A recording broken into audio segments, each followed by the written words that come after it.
நாளை தேசம் உந்தன் கையிலே ஆகாயம் தாண்டி உன் சாதனை நிலட்டும் வான் செல்லும் மழையில் உன் முயற்சிகள் தொடரட்டும் வா செல்லும் செல்வமே நாளை தேசம் உந்தன் கையிலே வா செல்வமே நாளை தேசம் உந்தன் கையிலே பன்னி என்னும் காலம் உன் வாழ்வில் வசந்த காலம் பன்னி என்னும் காலம் உன் வாழ்வில் வசந்த காலம் சொல்லித் தரும் பாடும் அதை ஏற்றுக்கொள்ளும் நீயும் வாழ்வில் காணும் பல ஏற்றங்கள் யாவும் உன்னை வந்து சேர தினம் வேண்டிக் கொள்ளும் நெஞ்சம் நீ வாழ்க ஓஹோ நீ வாழ்க கனவுகள் யாவும் வெற்றி கொள்ளுவே வாழ்க நீ வாழ்க ஓஹோ நீ வாழ்க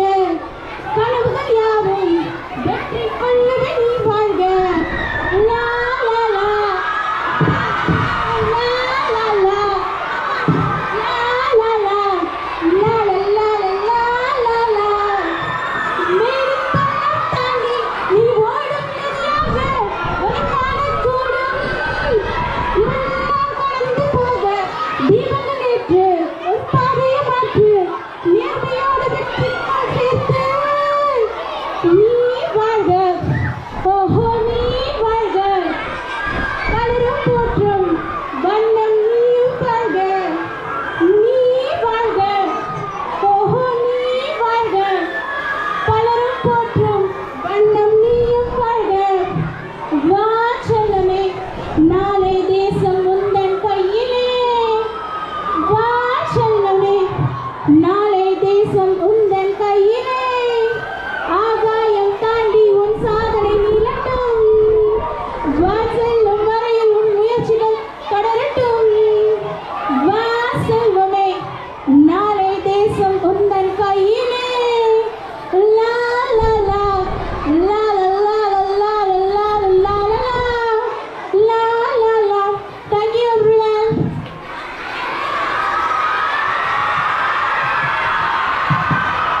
Hope you all enjoy the program. Students, today is your day, a day to celebrate your laughter, curiosity and your enthusiasm. Happy Children's Day to all my lovable children. Thank you.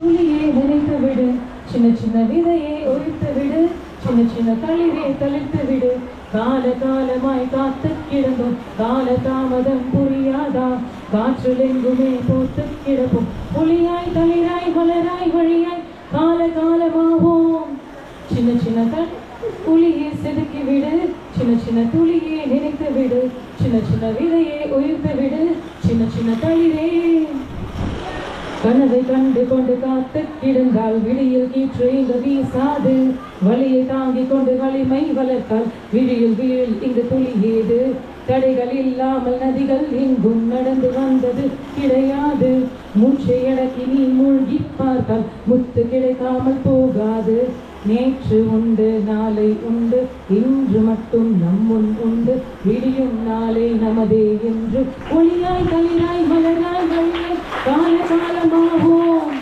சின்ன சின்ன ஒளியே செதுக்கி விடு சின்ன சின்ன துளியே நினைத்து விடு சின்ன சின்ன விதையே உயிர்த்து விடு சின்ன சின்ன தளிரே நேற்று போனவர் பாதைகள் வழியே நீயும் போனால் பயனேது முட்டி மோதி நீ எட்டி பார்த்தால் மொத்த பார்வையும் உன் மீது உன்னை கொஞ்சம் நீ நம்பிப்பாரு உலகம் உன்னை வைத்து கொண்டாடும் உந்தன் எண்ணத்தை தூய்மை இருந்தால் வண்ணமாகுமே வரலாறு நேற்று உண்டு நாளை உண்டு இன்று மட்டும் நம்முன் உண்டு விடியும் நாளை நமதே என்று ஒளியாய் தளிராய் மலராய் வழியாய் கால காலமாவோம் சின்ன சின்ன ஒளியே செதுக்கி விடு சின்ன சின்ன துளியே நினைத்து விடு சின்ன சின்ன விதையே உழித்து விடு சின்ன சின்ன தளிரே தனித்து விடு கால காலமாய் காத்து கிடந்தும் கால தாமதம் புரியாதா காற்றில் எங்குமே பூத்து கிடக்கும் ஒளியாய் தளிராய் மலராய் வழியாய் கால காலமாவோம் சின்ன சின்ன ஒளியே செதுக்கி விடு சின்ன சின்ன துளியே நினைத்து விடு சின்ன சின்ன விதையே உயிர்த்து விடு சின்ன சின்ன தளிரே. Thank you, children.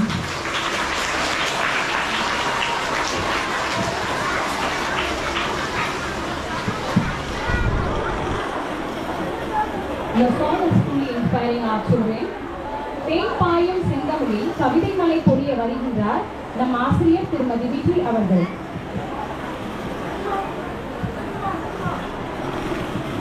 அனைவருக்கும் வணக்கம். நேரம் குழந்தைகளை பற்றி ஒரு கவிதை சொல்ல வருகிறேன்.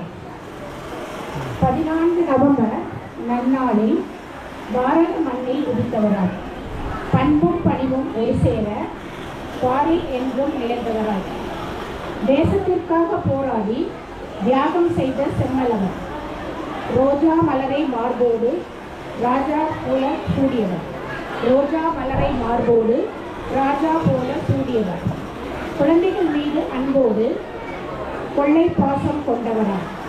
அந்த குழந்தைகளுக்காக ஒரு கவிதை.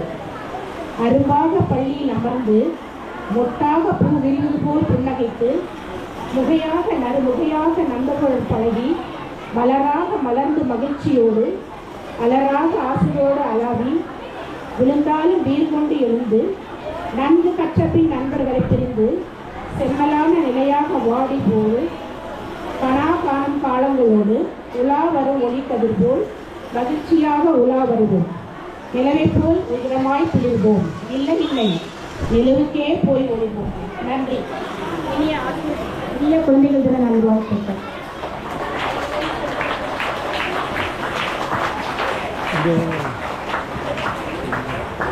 நலிந்தோம் தங்களின் கவிதை மலையில்.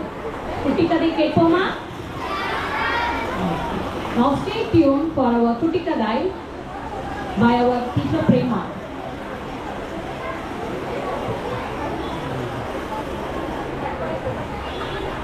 அனைவருக்கும் குழந்தைகள் தின நல்வாழ்த்துக்கள். எல்லாரும் எப்படி இருக்கீங்க? ஹாப்பியா இருக்கீங்களா?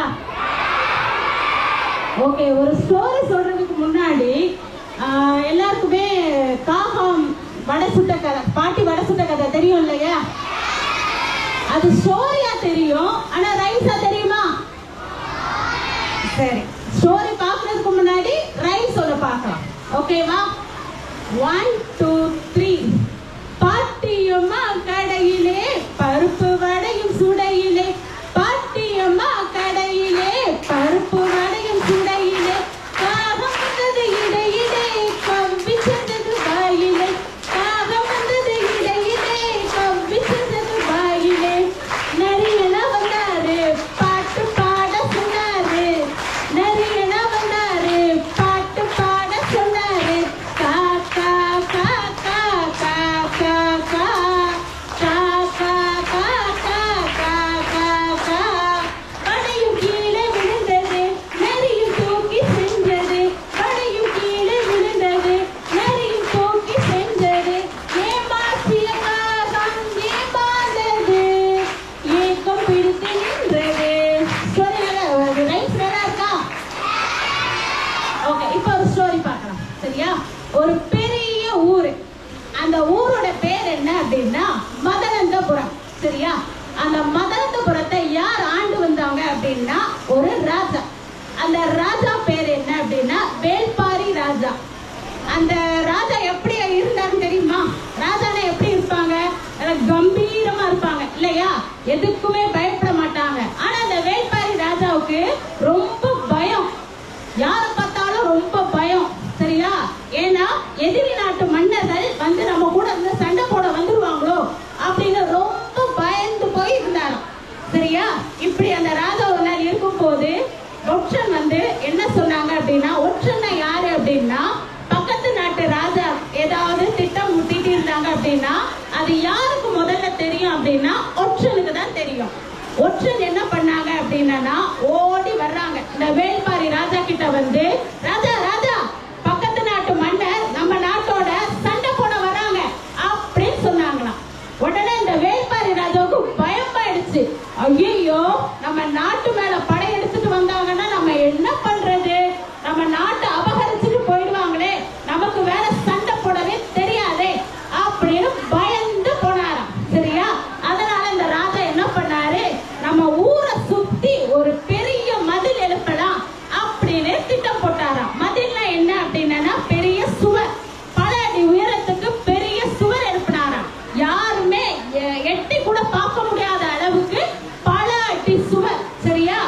அந்த மாதிரி சுவர் எழுப்பினாராம். ஏன்னா வெளியில இருந்து யாருமே எப்படியும் வரவே கூடாது அப்படின்னு சுவர் எழுப்பினாராம்.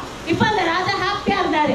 யாருமே நம்ம கூட சண்டை போட வர மாட்டாங்க, நம்ம தைரியமா இருக்கலாம் அப்படின்னு சந்தோஷமா இருந்தாரு. அந்த ஊர்ல என்ன ஒரு இது அப்படின்னா, பக்கத்து நாட்டுல சின்ன சின்ன வியாபாரிங்க இருப்பாங்க. அவங்க என்ன பண்ணுவாங்கன்னா, இந்த மதுரந்தபுரத்துல வந்து எல்லாத்தையும் வியாபாரம் பண்ணுவாங்க.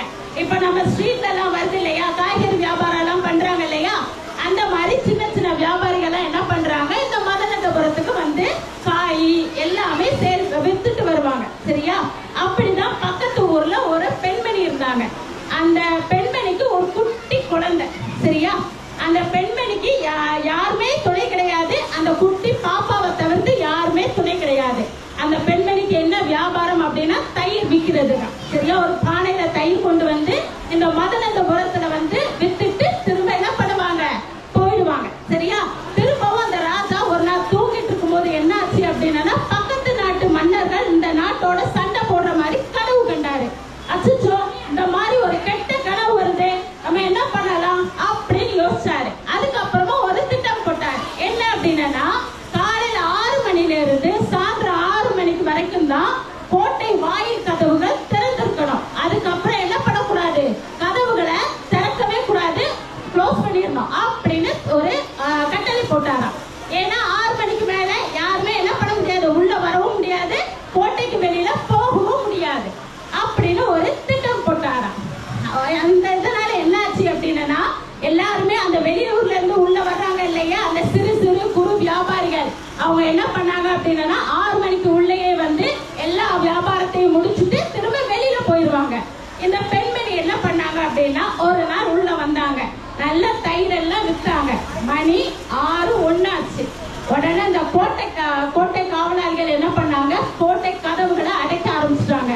உடனே அந்த அம்மா ஓடி வந்தாங்க, ஐயா கோட்டை கதவுகளை திறங்க, ஏன்னா என் குழந்தைய நான் தனியா விட்டுட்டு வந்திருக்கேன், தயவு செய்து கதவுகளை திறங்க ஐயா அப்படின்னு ரொம்ப கெஞ்சி கேட்டாங்க. ஆனா அந்த காவலாளிகள் என்ன பண்ணாங்க, அம்மா திறக்கதான் முடியாது, இது ராஜாவுடைய கட்டளை, நாங்க என்ன பண்ண மாட்டோம், திறக்கவே மாட்டோம், நீ இன்னைக்கு நைட் என்ன பண்ணலாம், இந்த கோட்டைக்குள்ளேயே தங்கிட்டு நாளை மறுநாள் கதவு திறக்கும் போது நீ போயிடலாம் அப்படின்னு சொன்னாங்களாம். உடனே இந்த பெண்மணி ஓன்னு அழுதாங்க. ஏன்னா அந்த குட்டி பாப்பாவை அவங்க வீட்டுல தனியா விட்டுட்டு வந்தாங்க. குட்டி பாப்பாக்கு என்ன தெரியும், ஒண்ணுமே தெரியாது இல்லையா. கொஞ்ச நேரம் ஆக ஆக அந்த குட்டி பாப்பா என்ன பண்ணும், அம்மாவை தேடி அழ ஆரம்பிச்சிடும். சோ அதனால என்ன பண்ணாங்க அந்த பெண்மணி, ஐயோ நம்ம நைட்டு வீட்டுக்கு போக முடியாது, நம்ம என்ன பண்றது அப்படின்ட்டு பயங்கரமா அழ ஆரம்பிச்சாங்க. வேற எதுவுமே பண்ண முடியாது, கோட்டை கதவுகளை திறக்க மாட்டேங்கிறாங்க, மதில் சுத்தி பல அடி சுவர் இருக்கு, எதிரி கூட குதிக்க முடியாது. அவங்க என்ன பண்ணாங்க, கொஞ்ச நேரம் போயிட்டு ஒரு இடத்துல உட்காந்து அமைதியா யோசிச்சாங்க. அவங்களுக்கு அந்த குழந்தைய நைட்டு போய் பார்க்கணும், என்ன பண்ணலாம்னு யோசிச்சாங்க. எல்லாரும் உறங்கக்கூடிய நேரத்துல அந்த கோட்டை சுவர்கள்ல கைய வச்சு என்ன பண்ணாங்கன்னா ஏறுறதுக்கு ட்ரை பண்ணாங்க. அவ்வளவு பெரிய மதில் சுவர்ல யாருமே ஏற முடியாது. ஆனாலும் அவங்க என்ன பண்ணாங்க, நான் குழந்தைய நான் இன்னைக்கு போய் பார்க்கணும் அப்படிங்கறதுக்காக ரொம்ப தூரம் ட்ரை பண்ணாங்க. ஏறினாங்க, கீழே விழுந்தாங்க, திரும்பவும் ஏறினாங்க, திரும்பவும் கீழே விழுந்தாங்க, திரும்பவும் ஏறினாங்க. ஒரு வழியா என்ன பண்ணிட்டாங்க, மதில் சுவர் மேல ஏறினாங்க. அந்த பக்கம் எட்டி பார்த்தா ஃபுல்லா பாறை. யார் அது கீழே விழுந்து அடிப்படும். ஆனா அவங்களுக்கு அது தெரிஞ்ச கதை தான். ஆனாலும் தன்னுடைய குழந்தைய பார்க்கணுமேங்கிறதுக்காக அவங்க என்ன பண்ணாங்க அப்படின்னா, பாறை மேல எகிரி குதிச்சாங்க. உடம்பு கை கால் எல்லாம் ரத்தம் வழிஞ்சுது. ஆனாலும் அவங்க என்ன பண்ணாங்க அப்படின்னா, அந்த ரத்தத்தோட வழிஞ்சு கை கால்லாம் ரத்தத்தோட இருந்தது. அப்படியே போய் தன் குழந்தைய போய் பார்த்தாங்க. அடுத்த நாள் விழுந்துருச்சு. மறுநாள் 6 மணிக்கு கோட்டை கதவுகள் திறந்தாங்க. இந்த பெண்மணி என்ன பண்ணாங்க அப்படின்னா, குழந்தைய தனியா விடக்கூடாது இனிமே அப்படின்ட்டு தன் தோள் மேல தூக்கி போட்டு தலை மேல தயிர் பானையை வச்சுட்டு உள்ள வந்தாங்க. அப்ப அந்த கோட்டை காவலாளி பார்த்துட்ட, ஏய் நீ நேத்து கதவை திறந்தானே சொல்லிட்டு இருந்த, நீ எப்படி வெளியில இருந்து நீ உள்ள வர, அப்ப நீ எப்படி கோட்டையை விட்டு வெளியில போன அப்படின்னு கேக்குறாங்க. இந்த பெண்மணி என்ன சொல்றாங்க அப்படின்னா, பயந்துட்டாங்க. ஏன்னா ராஜா முன்னாடி நிறுத்திட்டாங்கன்னா நமக்கு தண்டனை கொடுத்துருவாங்களோ அப்படின்னு பயந்து போய் நிக்கிறாங்க. இந்த காவலாளி என்ன பண்ணிட்டாங்க அப்படின்னா, போய் ராஜா கிட்ட வா, நான் அவனை கூட்டு போறேன் அப்படின்ட்டு ராஜா கிட்ட கூட்டு போறாங்க. ராஜா கேக்குறாங்க, எல்லாம் நடந்துட்ட கேட்டுட்டு, மா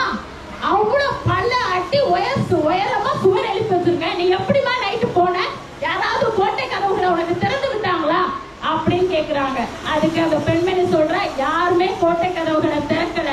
நான் என்ன பண்ணேன், என் குழந்தைய நான் பார்க்கணும், அந்த ஒரே ஒரு நினைப்பு மட்டும்தான் என் மனசுல இருந்துச்சு. அதனால நான் என்ன பண்ணேன் அப்படின்னா, எனது ஒரே முயற்சி என்னன்னா, அந்த சுவரை தாண்டிட்டேன்னா நான் ஜெயிச்சிருவேன். குழந்தைகள் தின நல்வாழ்த்துக்கள். எல்லாருக்கும் நல்வாழ்த்துக்கள். குழந்தைகளே, நல்லா இருக்கீங்களா எல்லாருமே? இவ்வளோ நேரம் பாட்டு, கதை, நாடகம்னு பார்த்து ரசிச்சிருப்பீங்க. இப்போ நம்ம கொஞ்ச நேரம் சிரிக்கலாமா? வாங்க சிரிக்கலாம். ஒரு நாள் நான் ரோட்டில் நடந்து போயிட்டு இருந்தேங்க.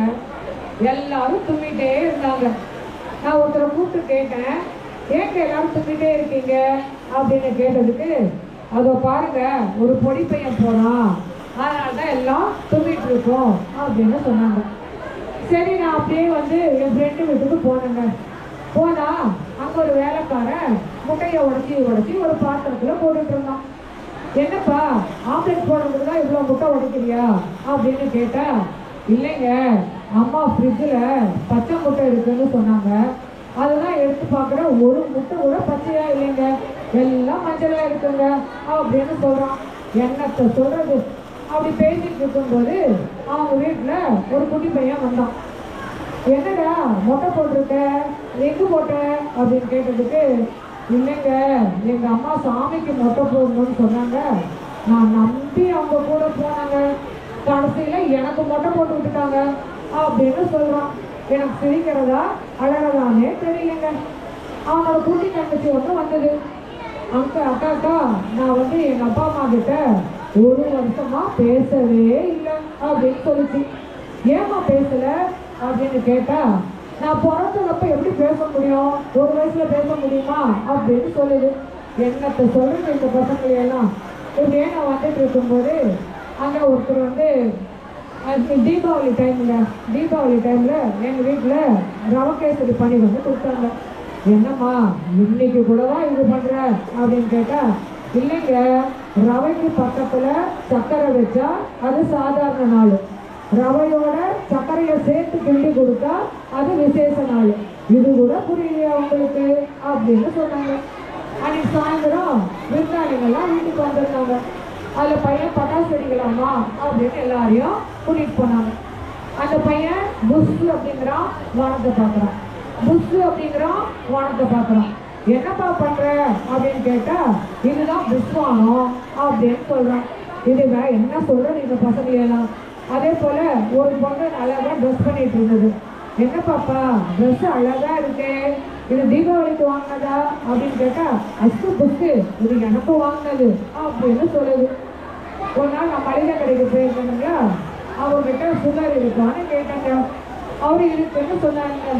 சரிங்க, அப்போ மாத்திரையை சாப்பிட்டுட்டு உடம்ப கண்ட்ரோலாக வச்சுக்கோங்க, டெய்லி வாக்கிங் போங்க, சுகரை நீங்கள் கண்ட்ரோலில் வச்சுக்கணும் அப்படின்னு சொன்னாருங்க. அதுக்கு என்னங்க அவ்வளோ கோவப்படுறாரு அவரு. இப்படிதாங்க நான் பேசிட்டே இருக்கும்போது ஒருத்தர் வந்து டைம் என்னங்க, ஒருத்தர் வந்தாருங்க. அவர்கிட்ட டைம் என்னன்னு கேட்டேங்க. அவர் டைம் சொன்னாருங்க. அப்புறம் அவர் கேட்டார் என்கிட்ட, எனக்கு ஒரு டவுட்டுங்க அப்படின்னு சொன்னார். என்னங்க டவுட்டு அப்படின்னு கேட்டா, அவர் கேட்டாரு பாருங்க ஒரு கேள்வி. இந்த டைமை கண்டுபிடிச்சவங்க டைம் வைக்கும்போது எதை பார்த்து டைம் வச்சிருப்பாங்க அப்படின்னு கேட்குறாங்க. இந்த மாதிரி எல்லாம் நகைச்சுவை உலகத்துல நிறைய இருக்கு. சரிங்களா? சிரிச்சிங்களா எல்லாருமே? திரும்பவும் சொல்றேன், குழந்தைகள் தின நல்வாழ்த்துக்கள் அனைவருக்கும். நன்றி.